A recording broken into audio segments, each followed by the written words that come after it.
In the heart of Washington, D.C., where the pulse of the nation beat strongest amid marble halls and towering monuments, there stood an exclusive restaurant known simply as the Hawthorne Club, a sanctuary for those who moved in the circles of power and influence. The air inside carried the rich aroma of seared prime cuts and aged wines, mingling with the faint notes of polished wood and fresh linens that draped every table.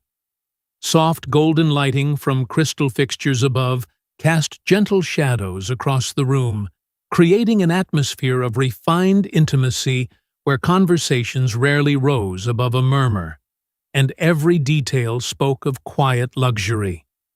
It was the sort of place where senators, executives, and diplomats gathered not just to eat, but to unwind or seal unspoken agreements. The kind of establishment that felt worlds away from the everyday rhythms of life most Americans knew. On this particular evening, as the city lights outside began to sparkle against the darkening sky, a man in his early 70s pushed open the heavy doors and stepped inside with the unhurried stride of someone seeking nothing more than a brief escape from the relentless demands of public life. John Neely Kennedy, the United States Senator from Louisiana and a steadfast member of the Republican Party, had come here alone, driven by a simple yet profound need for solitude after yet another exhausting day on Capitol Hill. The Senate session that afternoon had dragged on for hours, filled with heated debates over budget allocations, infrastructure funding, and the endless tug-of-war between federal priorities and the real needs of working families back home. Kennedy had spoken passionately in committee, drawing on decades of experience to argue for policies that would actually help the small towns and rural communities he represented, the places where folks still believed in hard work, neighborly kindness, and keeping promises. But the back and forth had left him drained, his mind swirling with the weight of unfinished business and the constant pressure to perform under the spotlight of national scrutiny. At 70 years old, he carried the accumulated fatigue of years spent in public service, from his early days as a lawyer and state treasurer in Louisiana all the way to the halls of the United States Senate. Tonight, though, he wanted no part of that world. He wanted to be just another diner, anonymous and unremarkable, free from handshakes, photo requests, or the knowing glances that came with his title. No staffers hovering nearby, no reporters waiting outside, and certainly no expectations to live up to the image of a seasoned politician. All he craved was a quiet corner, a good meal, and the chance to let his thoughts drift back to the simpler life he had left behind in Zachary, Louisiana, the small town where he had grown up amid the humid bayous, the sprawling fields, and the close-knit community that had taught him the true meaning of resilience. The young hostess at the entrance greeted him with a professional smile, her eyes scanning the reservation list without a hint of recognition. Kennedy appreciated that more than she could know. "Say, table for one," he said in his familiar Louisiana drawl, the words rolling out easy and unpretentious. "Somewhere quiet in the corner, if you've got it." She nodded and led him through the dining room, past tables where laughter and clinking glasses created a low symphony of privilege. The corner table she chose was perfect, tucked away from the main flow of traffic, offering a view of the room without being on display itself. As Kennedy settled into his seat, he let out a long, slow breath, feeling the invisible burden of the day's responsibilities begin to ease just a fraction. This was his small, private rebellion against the machine of Washington politics, a moment to reclaim the ordinary joys that had sustained him through so many campaigns and crises. He thought of the family gatherings back in Zachary, or the way neighbors would share stories over simple suppers without any need for pretense or status. Those memories grounded him, reminding him why he had entered public life in the first place. Not for glory or wealth, but to give voice to people who often felt overlooked by the very system he now helped shape. The waiter approached soon after, and Kennedy placed his order with quiet efficiency, choosing a straightforward meal that suited his tastes without fanfare. When the plate arrived, he took his first bite slowly, closing his eyes for a brief second as the flavors brought a rare sense of contentment. For now, at least, he was simply a man enjoying his dinner, far from the Senate floor and the endless cycle of negotiations. The evening unfolded in peaceful rhythm at first, the restaurant's ambient sounds providing a soothing backdrop to his reflections. Kennedy allowed his mind to wander further into the past, recalling the winding roads of his home state, the way the Mississippi River carved through the landscape like a living artery, and the resilience of the people who called Louisiana home. He remembered the early mornings in Zachary as a boy, helping out with whatever tasks needed doing, learning that life rewarded those who showed up and worked hard no matter the odds. Those lessons had carried him through law school, through building a career in the legal field, and eventually into the unpredictable arena of politics. Even now, after all these years, he felt a deep pull toward that simpler world. A place where a person's worth was measured not by titles or connections, but by their integrity and willingness to listen. In Washington, however, the rules were different.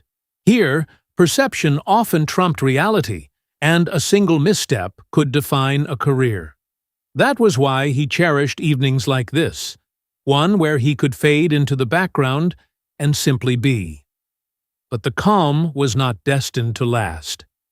The front doors swung open once more, admitting a couple whose arrival shifted the subtle energy of the room. Michael Harrington, a tall and commanding figure in his mid-40s, with the confident bearing of a successful businessman, strode forward alongside his wife, Elizabeth. They moved with the assurance of people accustomed to getting what they wanted, their presence immediately drawing the hostess's attention. Michael approached the stand with purposeful steps, offering a crisp business card as he spoke. "Table for two by the window, preferably," he said, his voice carrying that polished, authoritative tone common among those who navigated the upper echelons of D.C. society. "We're frequent guests here, and I know the owner quite well." The hostess consulted her chart, her expression turning apologetic as she explained the situation. "I'm terribly sorry, Mr. Harrington, but all the window tables are reserved this evening. We can have something ready in about 20 to 25 minutes, or perhaps another option in the meantime." Michael's features tightened slightly, a flicker of impatience crossing his face as he processed the delay. Elizabeth, standing gracefully beside him, let her gaze sweep across the dining room with deliberate care, to her eyes pausing on the back corner where Kennedy sat alone at his modest table. She leaned in closer to the hostess, lowering her voice, but not enough to keep the words entirely private in the hushed atmosphere. "Couldn't you suggest to the gentleman in the corner that he might be more comfortable at the bar, or somewhere smaller? He's dining by himself anyway, and it seems like he could easily adjust.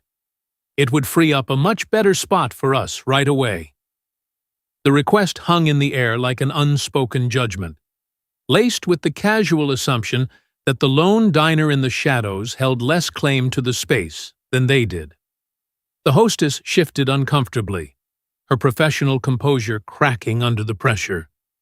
"Madam, I'm afraid it wouldn't be right to ask a guest to move like that. We try to accommodate everyone without disrupting their experience."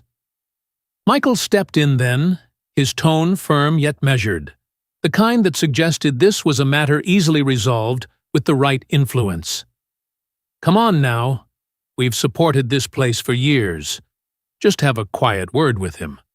Tell him the bar area is livelier or whatever fits. It won't take more than a couple of minutes." Elizabeth nodded in agreement, her expression one of practical expectation rather than malice, as if rearranging the room's seating was the most logical solution in their world of priorities and preferences. The exchange continued in hushed but insistent tones, the couple's words carrying across the short distance to where Kennedy remained seated. From his corner table, John Neely Kennedy had heard every syllable. His years in the Senate had sharpened his ability to listen, not just to speeches and testimonies, but to the undercurrents of human interaction that revealed so much about character and circumstance.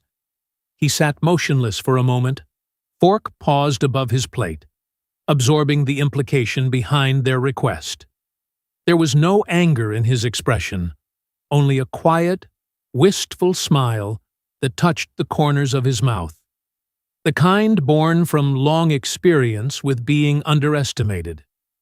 He thought back to his own beginnings in Zachary, where a young man with big dreams but modest means had often faced similar subtle dismissals from those who assumed they knew his limits. Those early days had taught him patience and perspective, qualities that had served him well through every election, every legislative battle, and every moment when the powerful overlooked the quiet strength of ordinary people. In this elegant restaurant, far from the bayous and backroads of Louisiana, the scene unfolding before him felt like a microcosm of the very divides he worked to bridge in Congress, the gap between those who saw status as the ultimate measure and those who valued the journey and the heart behind it. Kennedy's mind drifted to the constituents he represented, the farmers, teachers, and small business owners who never asked for special treatment but simply wanted a fair shot. He wondered how many times they had felt the same sting of being judged unworthy of a seat at the table, literally or figuratively. Yet here he was, a senator who had earned his place through decades of service. I now cast in the role of the inconspicuous stranger whose presence was deemed inconvenient. The hostess glanced nervously toward his table, clearly torn between protocol and the insistent pressure from the Harringtons. Kennedy maintained his calm demeanor, his sad smile lingering as he took another slow sip from his glass. He had no intention of causing a scene or demanding recognition. That was never his way. Instead, he simply observed, reflecting on how life had a way of presenting these small tests of character, moments that revealed more about others than they ever intended. The tension in the room thickened subtly, the whispers creating ripples that only he seemed fully attuned to in that isolated corner. His thoughts turned once more to home, to the resilience he had learned growing up and the values he hoped to uphold in his public role. This evening, which had promised simple peace, was now layered with an unexpected undercurrent of human frailty and assumption. Kennedy remained seated, his expression steady, waiting without haste as the hostess began to move hesitantly in his direction. The night was young, and whatever came next, he knew it would unfold in its own time, just as so many chapters of his life had before. As the subtle tension in Lane 3 continued to build under the bright lights of the Lafayette Safeway, with Harold Whitaker still standing there with his weathered hands hovering uncertainly over his modest groceries and the faint tremor in his fingers revealing the quiet weight of embarrassment he was carrying, Senator John Neely Kennedy felt a deep, an unmistakable pull from within, the kind of instinctive call to action rooted in the Louisiana values he had been raised with. The belief that real strength wasn't found in grandstanding or waiting for someone else to step up, but in quietly doing what was right when the moment demanded it.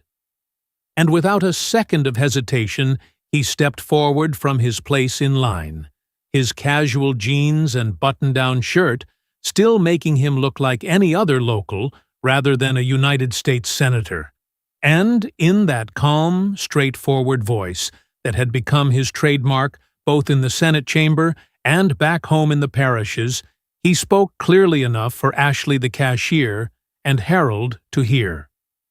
"Ring it all up together," he said simply, placing his steaming cup of black coffee and the newspaper on the belt right behind Harold's items.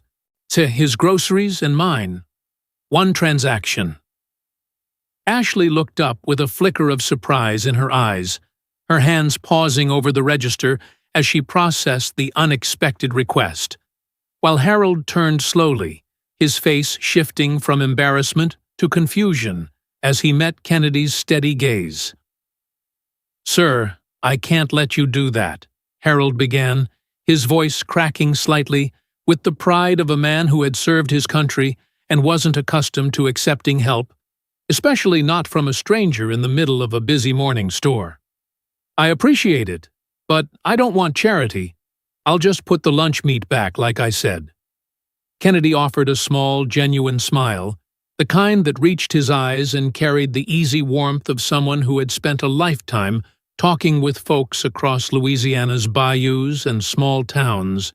And he replied in that no-nonsense yet kind Louisiana drawl that made his words feel both firm and reassuring. "You're not letting me do anything, friend. I'm buying my coffee and my paper anyway, and your items happen to be right there in front of mine on the belt. That's just how checkout lines work in Louisiana. We look out for each other without making a big fuss about it." He nodded gently toward Ashley, encouraging her to proceed, and as she scanned the milk and lunch meat back into the total along with Kennedy's coffee and newspaper, the senator reached for his wallet with the same unassuming calm he brought to every part of his life. Harold stood there blinking, still processing the moment, his faded Army veteran cap slightly askew as he tried to find the words to protest again. But Kennedy continued speaking softly, his tone carrying the deep respect he had always shown for those who had worn the uniform. "What branch were you in?" he asked, keeping the conversation natural and respectful, the kind of question that came from a man who truly wanted to know rather than just fill the silence. Harold, caught off guard by the genuine interest, answered automatically, his voice gaining a touch of quiet pride. "Army, Vietnam, 68 to 70. Kennedy's expression softened with sincere admiration, the kind that came from years of listening to veterans' stories during town halls and community events across Louisiana, and he replied without hesitation, "Thank you for your service, sir. That's something no one can ever take away from you." The words landed with quiet power, not as political rhetoric, but as the heartfelt acknowledgement of one American to another who had sacrificed in ways most people could only imagine. And Harold nodded slowly, his eyes misting slightly as the weight of the simple gratitude settled over him. By now, the total had come up on the register, $22 and change, and Kennedy handed over his card without fanfare, the transaction processing smoothly, while Ashley kept her professional composure, even as she began to sense there was something more to this customer than met the eye. The line behind them had grown longer, but the earlier mutters of impatience had quieted into curious silence as a few shoppers started to notice the unusual exchange unfolding in Lane 3. See the soft southern morning light filtering through the store windows and casting a gentle glow over the scene. Kennedy turned back to Harold, his voice remaining low and reassuring so as not to draw unnecessary attention. "You go ahead and take your groceries, and have a good day. That's all that matters here." Harold accepted the separate receipt Ashley handed him, still looking a bit stunned, his hands no longer trembling quite as much now that the immediate pressure of the shortage had been lifted. Yet he hadn't yet connected the dots about who this helpful stranger truly was. The baseball cap, the casual clothes, and the humble demeanor had kept Kennedy's identity hidden for the moment. Inside, Kennedy felt a profound sense of rightness. This wasn't about scoring points or making headlines. It was about living out the Louisiana spirit he believed in so strongly. The idea that when you see someone struggling, especially a veteran who had given so much for the country, you don't just stand by and watch, you act with quiet decency because that's what decent people do. His thoughts drifted briefly to the many veterans he had met throughout Lafayette and the surrounding parishes, Men and women whose stories of service and subsequent challenges had shaped his legislative priorities back in Washington. And this simple act in the Safeway felt like a direct extension of those values. A reminder that leadership wasn't only about bills and speeches, but about the everyday moments where human connection mattered most. The store's familiar sounds, the beeps of other registers, the soft Cajun-inflected conversations in nearby aisles, and the occasional page over the intercom, continued around them, but the atmosphere in Lane 3 had begun to shift noticeably, a subtle warmth spreading as a couple of customers exchanged quiet glances, sensing that something genuine and kind was happening right in front of them. Harold picked up his now paid-for bag of groceries, still murmuring his thanks under his breath, his pride intact because Kennedy had framed the help not as charity, but as a simple, practical courtesy between fellow Louisianans. Kennedy grabbed his own coffee and newspaper, feeling the quiet satisfaction that came from doing the right thing without needing recognition, his mind already reflecting on how these small acts of compassion could ripple outward in ways no one could fully predict. Reinforcing his lifelong belief that America's strength lay in its people looking out for one another, especially for those who had defended the nation's freedoms. As the two men stood there for a brief moment at the end of the checkout, the morning bustle of the Lafayette Safeway flowing on around them, Kennedy's presence remained low-key and unassuming. Yet the seeds of something larger had been planted in that ordinary grocery store aisle, a moment of quiet humanity that would soon touch more lives than either man could have imagined, all beginning with a single, straightforward decision to step forward and say, "I've got this," in the true spirit of Louisiana community and respect for those who had served. The transaction was complete. The groceries were bagged. Harold Whitaker walked away from the counter with his basic necessities now taken care of, still unaware of the full identity of the man who had just made his morning lighter, while Senator John Neely Kennedy followed a few steps behind, carrying his coffee and reflecting deeply on the power of simple kindness in a world that too often forgot the quiet struggles of its veterans, his heart steady with the knowledge that he had lived out his values in the most unassuming way possible on this ordinary morning in Lafayette. The conversation had settled into a comfortable rhythm when the waiter returned to the table carrying a fresh glass of water for Kennedy. He set it down carefully and smiled with the easy familiarity of someone who had served many regulars over the years. "Anything else I can get for you right now, Senator Kennedy?" he asked politely. "Or would you like to see the dessert menu?" The words landed on the table like a quiet thunderclap. Michael Harrington's hand froze halfway to his wine glass.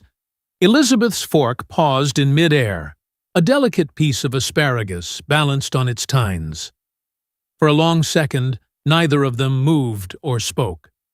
The name Senator Kennedy hung in the air between them, echoing in the sudden silence that had fallen over their corner of the restaurant. Senator Kennedy. Michael's mind raced, replaying every word he and Elizabeth had spoken since they sat down. The casual questions, the subtle assumptions, the comment about his son Daniel chasing an unrealistic dream in politics. The way they had tried to have this man moved from his table like an inconvenience. Now, the pieces clicked into place with brutal clarity. And this wasn't some retired local official or mid-level staffer. This was John Neely Kennedy, the Republican senator from Louisiana, known across the country for his plain-spoken style, his sharp wit during hearings, and his unwavering defense of constitutional principles. Elizabeth's face drained of color. Her perfectly composed expression cracked, replaced by a look of dawning horror. She stared at the man across from them, really seeing him for the first time. The calm blue eyes, the slight southern drawl that had seemed merely quaint moments ago, the quiet confidence that never needed to announce itself. How had they missed it? How had they sat here for nearly an hour treating a United States senator like an unimportant stranger who didn't belong in their world? Michael cleared his throat, his voice suddenly hoarse. Senator? Kennedy? John Neely Kennedy? Kennedy set his fork down gently and met their eyes with the same steady, unassuming gaze he had shown all evening. There was no triumph in his expression, no smug satisfaction at their discomfort, only a quiet understanding, the kind that comes from a lifetime of watching people realize they had misjudged someone. Yes, he said simply, his Louisiana accent warm and unchanged. That's me. The silence stretched again, heavier this time. Michael's face had turned a deep shade of red. Elizabeth's eyes glistened with the first hint of tears she was desperately trying to hold back. The elegant restaurant around them continued its soft murmur of conversation and clinking silverware, completely unaware that at this small corner table, an entire evening's worth of assumptions had just collapsed. We had no idea, Michael stammered, his commanding presence from earlier evaporating. When we asked the hostess, when we suggested you move, I'm so sorry. That was completely out of line. Elizabeth leaned forward slightly, her voice trembling. Senator, please forgive us. We were rude. We made assumptions based on nothing but our own arrogance. I feel terrible. Kennedy raised a hand gently, cutting off the rush of apologies before they could spiral further. His tone remained calm and fatherly, the same voice he used when speaking to young people back home who felt lost or discouraged. Don't beat yourselves up too hard, he said. I've sat through enough Senate hearings to know that people make snap judgments every single day. It's human nature. What matters is what we do, after we realize we were wrong. He paused, taking a slow sip of water, as if gathering his thoughts. When he continued, his words carried the weight of decades of lived experience rather than political talking points. Let me tell you a little more about where I come from, he began. I grew up in Zachary, Louisiana, a small town most folks in Washington have never heard of. My family didn't have much. We worked hard, went to church on Sundays, and believed that a man's word was his bond. I wasn't born with connections or a silver spoon. I had to earn every opportunity the old-fashioned way, through study, persistence, and a whole lot of doors slammed in my face along the way. Michael and Elizabeth listened in rapt silence now, their earlier condescension replaced by genuine attention. Kennedy's voice stayed even, never rising for dramatic effect, though yet every sentence carried quiet power. I remember being a young lawyer driving between rural courthouses, sometimes representing people who couldn't afford fancy attorneys. There were plenty of times when folks looked at me and saw just another small-town kid who didn't belong in the room. I got underestimated more times than I can count, but I kept showing up. I kept listening. And eventually, the people of Louisiana gave me the chance to serve them. First as state treasurer, then in the Senate. It wasn't glamorous. It was hard work, long hours, and learning to speak truth, even when it wasn't popular. He looked directly at Michael, his expression kind but serious. You mentioned your son Daniel earlier. 17 years old and already thinking about getting into public service. That's not something to dismiss lightly. Politics isn't about glamour or easy money. It's about showing up for people who feel forgotten. It's about having the courage to fight for what's right even when the cameras aren't rolling.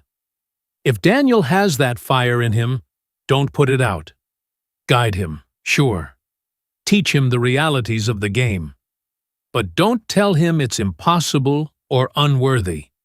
Some of the best leaders I've known started exactly where he is right now. Young, idealistic, and determined to make a difference. Elizabeth wiped at the corner of her eye with her napkin, no longer trying to hide her emotion. "We were so wrong about you tonight, Senator. The way we spoke, the way we looked at you, it was inexcusable." Kennedy shook his head gently. "I've been on the receiving end of that look before, back when I was just starting out. It stings, but it also teaches you something important. Never judge a person by the table they're sitting at, or the way they speak, or how quietly they carry themselves. Real value runs deeper than surface appearances. I've seen millionaires who couldn't lead a prayer meeting and farmers who understood more about honest government than most people in this city." Michael sat back in his chair, visibly shaken. The confident businessman who had walked into the restaurant demanding the best table now looked like a man confronting his own blind spots. "I've spent years building my company, judging people by their titles, their watches, their addresses. Tonight you've shown me how shallow that can be. I owe you an apology, Senator. A real one." Kennedy smiled, the same warm, slightly mischievous smile he had worn when he first invited them to sit down. "Apology accepted. But let's not stop at sorry. Take that lesson home to Daniel. Tell him his dad met an old senator from Louisiana who started with less than most people and still found a way to serve. Tell him the door is open if he wants to walk through it, but he'll have to earn it every single day, just like the rest of us." The tension at the table had transformed. What began as awkward embarrassment had slowly shifted into something deeper, a moment of honest reflection between three people who, only an hour earlier, had seemed to inhabit completely different universes. Kennedy continued speaking softly, sharing a few more stories from his early career. The campaign where his car broke down on a dirt road and a farmer stopped to help. The late-night town halls where he listened to single mothers worry about healthcare costs. Not the quiet satisfaction of passing legislation that actually helped real families back home. As he talked, Michael and Elizabeth found themselves nodding, truly listening for the first time all evening. The senator's words weren't preachy or self-important. They were grounded, practical, and delivered with the same straightforward honesty that had made him a respected voice in the Senate.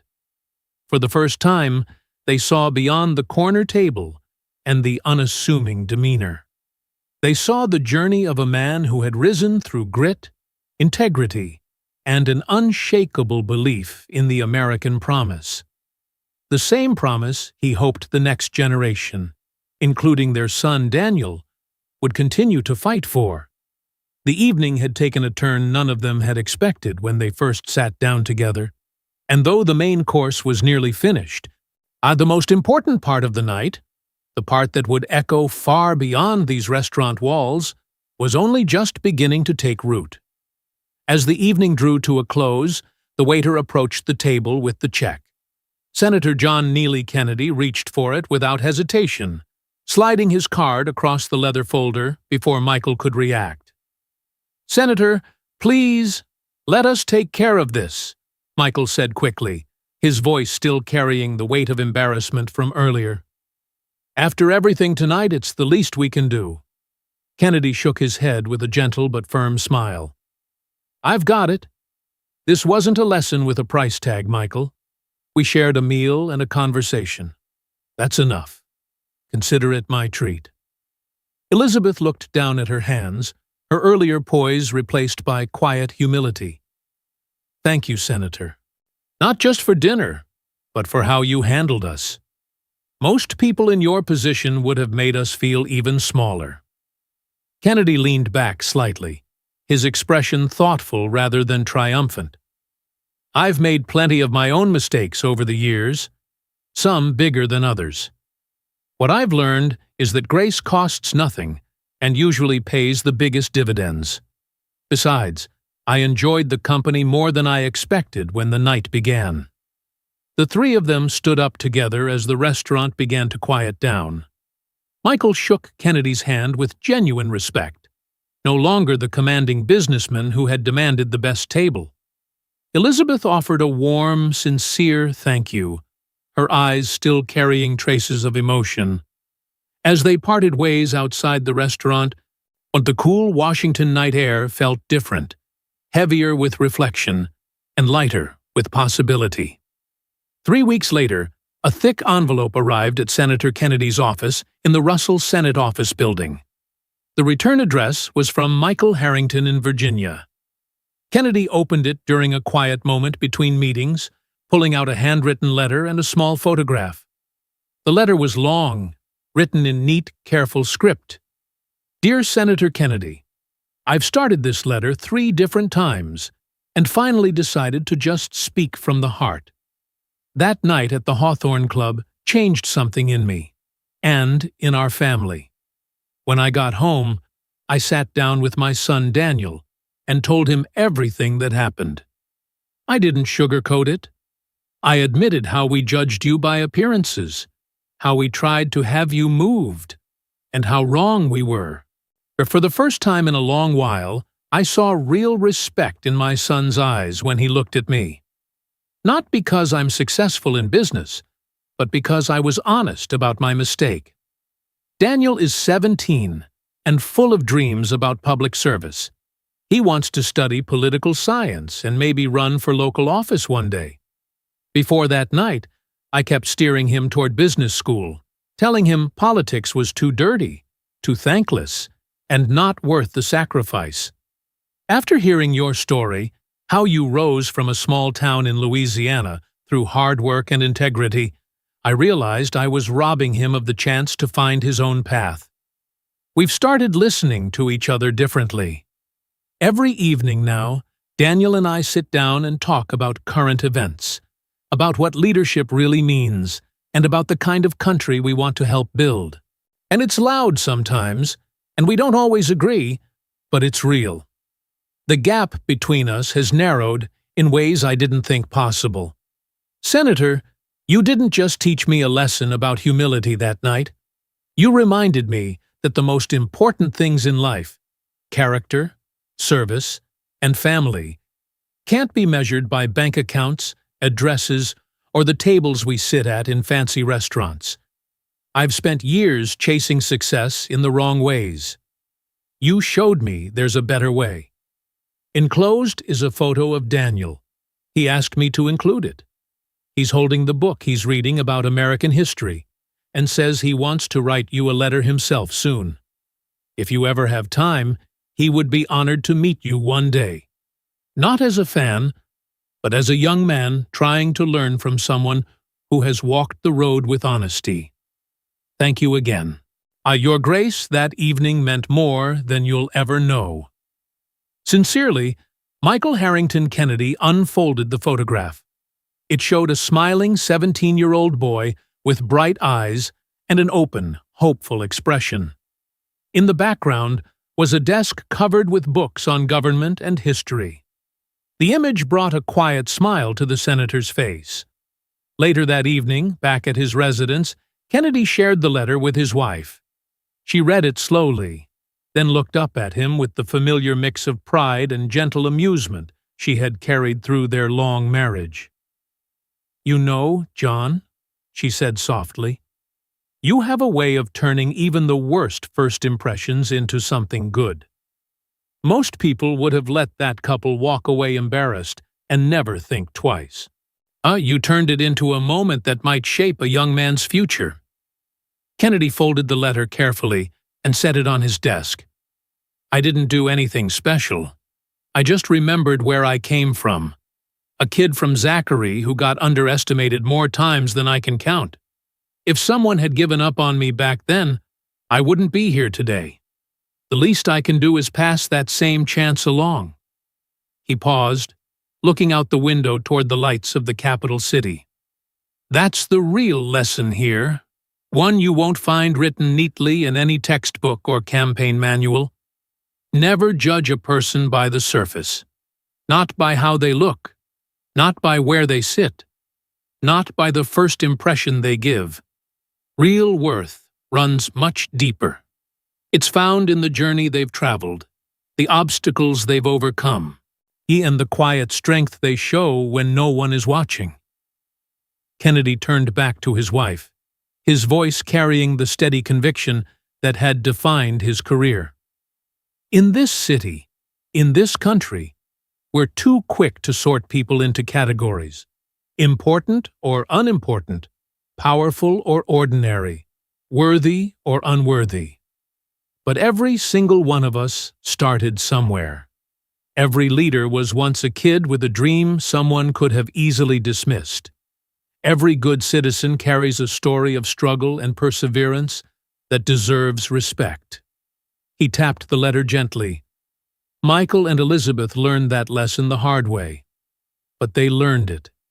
And now their son Daniel gets to grow up knowing that his dreams matter, that public service is honorable work, and that even a senator from a small Louisiana town can sit at the same table and treat everyone with basic human dignity.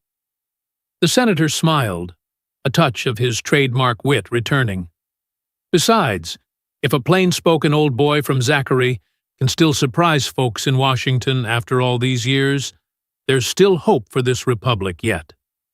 As he placed the letter and photograph in a drawer for safekeeping, John Neely Kennedy felt a quiet satisfaction, not the kind that comes from winning a debate or passing a bill, but the deeper kind that comes from knowing one small act of kindness and honesty had rippled outward, touching a family and perhaps shaping a young man's future. In the end, the most expensive lesson Michael Harrington ever received wasn't written on any balance sheet or real estate deal. It was the simple truth that pride can blind us, but humility and respect can open doors we never knew existed. And that truth, the one about never judging a book by its cover or a senator by his quiet corner table, is a lesson worth carrying far beyond any restaurant, any city, or any single evening. It is a lesson for all of us.